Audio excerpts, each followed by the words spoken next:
Hi, I'm Nick Hammer. I'm the architect of the house here on Honey Lane, which also happens to be my personal residence that I share with my wife and 3 kids. When we first acquired the land, which is just north of downtown Raleigh, tucked away in a very old established neighborhood, the driveway and bioretention areas between each of the parcels were already installed. And so with the program requirements for a family of 5 and setbacks and those existing site constraints, we knew pretty quickly we were going to be filling up almost all of the buildable area.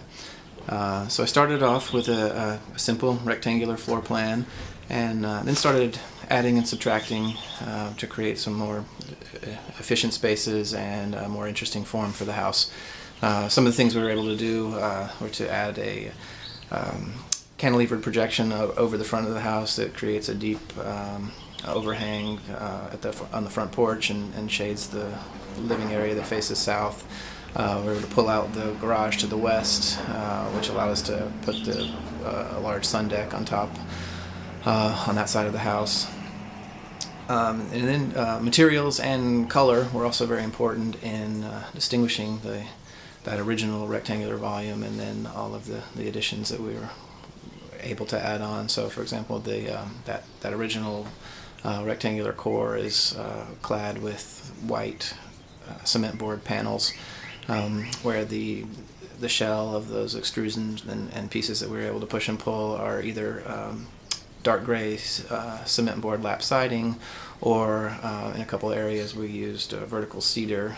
You can see behind me actually, torched that, burned it, and stained it red, and use that in a couple of accent areas like the outside of the stair and this cantilevered projection that kind of peeks out to the east towards the main road.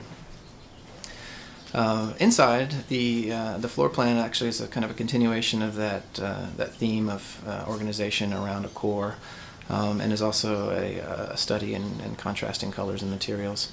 The first floor is arranged around the heart of the home, essentially, the kitchen.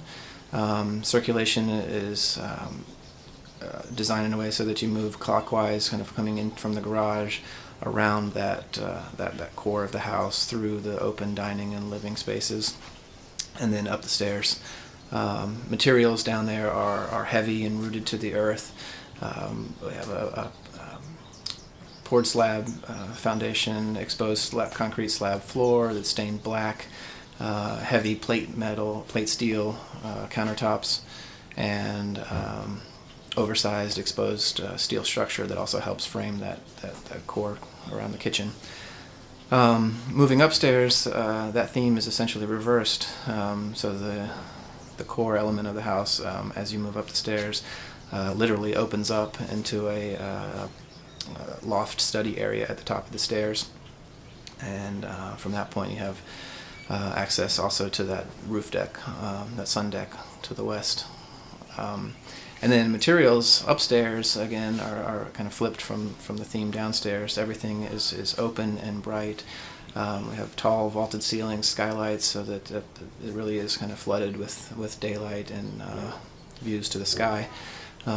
Surfaces are painted white, fixtures are white, floors are whitewashed, white oak, and that theme is actually carried into the master bedroom as you continue that kind of clockwise progression through the house. We end up on the south end in the master bedroom, where again the ceilings are tall and vaulted, ribbon windows at the top to fill that space with light, provide views to the sky. And then we end up where we are now, actually on the sitting porch off of the master bedroom that faces the south. The trellis screen wall filters some of that southern exposure, but also frames views to the south, where the creek that runs parallel to the drive and the trees in the creek.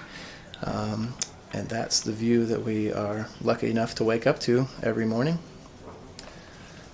So that is the Hammer House on Honey Lane. I hope you enjoy it, as well as all of the other excellent submissions this year. Thank you.